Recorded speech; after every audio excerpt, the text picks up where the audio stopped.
अभी सुबह मेरे पास में एक बॉम्बे से फ़ोन आया और लड़के की उम्र थी 19 साल। वो इंटर क्लास में बोर्ड के एग्ज़ाम चल रहे हैं उसके, और नाइटफॉल और सपनदोस और हस्तमैथुन की लत से वो बहुत ज़्यादा डिप्रेशन में है, बहुत ज़्यादा परेशान है। मतलब रात भर पढ़ रहा है, सुबह सब माइंड से डिलीट हो रहा है। कह रहा सर बिल्कुल एग्ज़ाम मेरे बहुत ज़्यादा बेकार जा रहे हैं और मैं कुछ भी याद ही नहीं कर पा रहा हूँ। इनफैक्ट उसने डॉक्टर्स को भी दिखाया। डॉक्टर्स के पास में वो गया, जैसा उसने मुझे बताया, मैं नाम डिस्क्लोज़ नहीं करूँगा। तो डॉक्टर्स ने उसे कहा कि ये नेचुरल है और आप हस्तमैथुन कर सकते हैं, डेली भी कर सकते हैं, कोई दिक्कत नहीं है। नाइटफॉल भी हो रहा है तो कोई दिक्कत नहीं है। तो उसने मुझसे कहा कि सर डॉक्टर तो ऐसा बोल रहे हैं, लेकिन मैं बिल्कुल भी मुझे यकीन नहीं हो रहा है कि नॉर्मल ये कैसे है। मुझे इतना पछतावा होता है, मुझे दुःख होता है, मैं हमेशा नाखुश रहता हूँ, मैं बहुत ज़्यादा सोच रहा हूँ, मैं बहुत ज़्यादा पढ़ने की कोशिश कर रहा हूँ, पढ़ाई में मन भी नहीं लग रहा है। मतलब एक नास्तिकता सी छा गई है, बिल्कुल एक कमज़ोरी सी छा गई है, और ऐसा हो गया है जैसे कि शरीर में जान नहीं है। हर लड़की को गंदी दृष्टि से देख रहा हूँ, गंदी गंदी वीडियो देख रहा हूँ, और चाहकर भी माइंड पे जो संतुलन है मेरा, कंट्रोल बिल्कुल भी नहीं है। तो आप मुझे एक बात बताइए भाइयों कि हस्तमैथुन करने के बाद में जब वीर्य आपका निकल जाता है तो आपको अच्छा महसूस होता है कि बुरा महसूस होता है? ज़्यादातर लोगों का यह आंसर होगा कि हमें बुरा महसूस होता है। अब बुरा महसूस क्यों होता है? क्योंकि वो काम बुरा है। गंदा महसूस क्यों होता है? क्योंकि वो काम गंदा है। किसी भिखारी की मदद करोगे आपको अच्छा महसूस होगा, आप मंदिर जाओगे आपको अच्छा महसूस होगा, ठीक है। आपका एग्ज़ाम अच्छा जाएगा तो आपको अच्छा महसूस होगा, कॉन्फिडेंस बढ़ेगा। आपकी कोई तारीफ़ करेगा तो आपका कॉन्फिडेंस बढ़ेगा, अच्छा फील होगा, है ना। तो आप माँ बाप को डिसरेस्पेक्ट करोगे, बेइज्जती से बोलोगे, गंदा व्यवहार उनके साथ करोगे तो जाहिर सी बात है आपको बाद में पश्चाताप होगा, बुरा लगेगा। तो जो काम बुरा है वो अच्छा कैसे हो सकता है? पहली बात।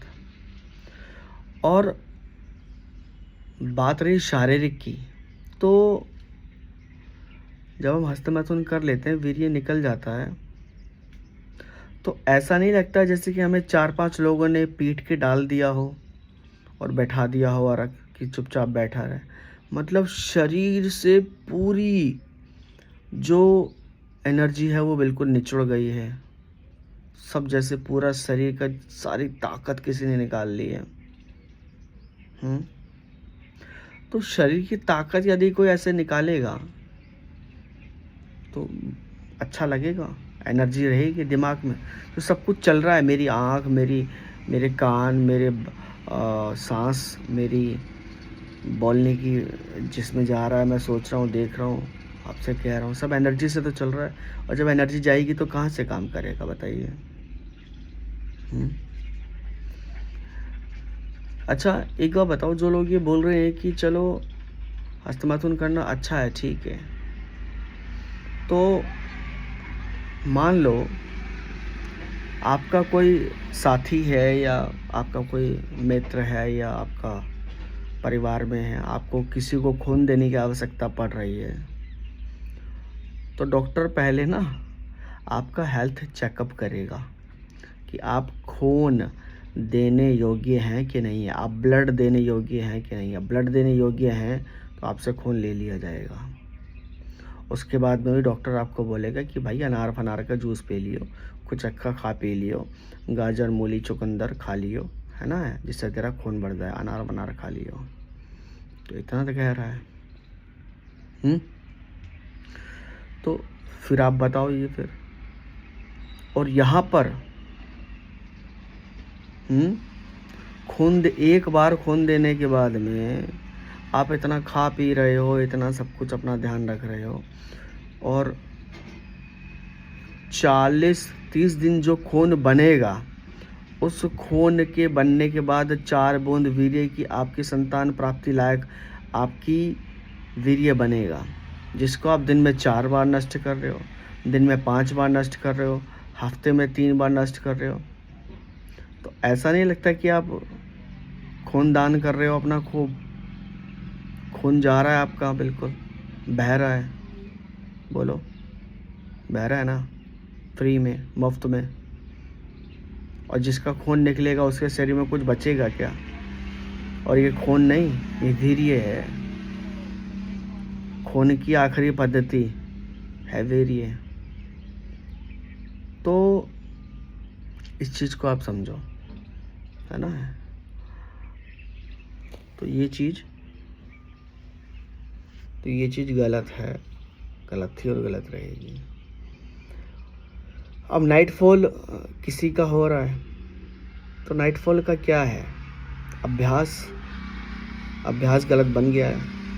वीर्य की जो स्वभाव है ना, वो बाहर रहने का है ही नहीं, बाहर निकालने का वीर्य का स्वभाव नहीं है। वीर्य का स्वभाव शरीर में रखने का है। शरीर में वीर्य रहेगा तो दौड़ेगा, और शरीर से बाहर निकलेगा तो मर जाएगा। मछली होती है ना, मछली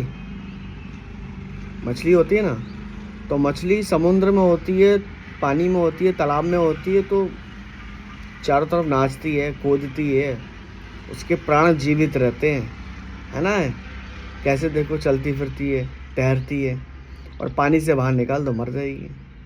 ऐसी वीर्य है। वीर्य जब तक शरीर में रहेगा तो दौड़ेगा, आपको पावर देगा, आपको स्टेमिना देगा, जोश देगा, आपको एनर्जी देगा, आपकी बुद्धि को सही रखेगा, आपकी स्मृति शक्ति बढ़ाएगा, आपकी बुद्धि को तेज करेगा। बाहर निकल जाएगा सब चौपट। धीरे धीरे डिप्रेशन में आ जाओगे, और धीरे धीरे नशा करने लगोगे, धीरे धीरे और गंदे आचरण करने लगोगे, बीड़ी सिगरेट तमाम तरीके के नशे करने लगोगे। तो वीर्य का स्वभाव बाहर निकलने का नहीं है, अंदर रखने का है। वीर्य तब तक बाहर नहीं निकलता जब तक आप उसे ताप ना दो। ताप चिंतन से या घर्षण से, घर्षण यानी कि हस्तमैथुन से जो आप हिलाते हो, ऐसा घर्षण देते हो ना लिंग को, उससे, या फिर सोच के चिंतन से, जब तक उसको ताप ना मिले, तो हमारे शरीर में एक महुआ नाड़ी होती है, वो एक्टिवेट हो जाती है, और हमारी ब्लड से जीवनी शक्ति को निचोड़ के फिर हमारे लिंग के जरिए बाहर उसको निकाल देती है। तो यदि कोई नवयुवक उसको कर रहा है, तो फिर ये जो मैंने बोला ताप और चिंतन, ये जल्दी जल्दी बिगड़ने लगता है, जल्दी जल्दी खराब होने लगता है, और फिर जल्दी जल्दी वीर्य निकलने लगता है। जल्दी जल्दी वीर्य नाइटफॉल के जरिए, स्वप्न दोष के जरिए, धातु रोग के जरिए निकलने लगता है। ठीक है, आए समझ में? चलो, जय सीताराम।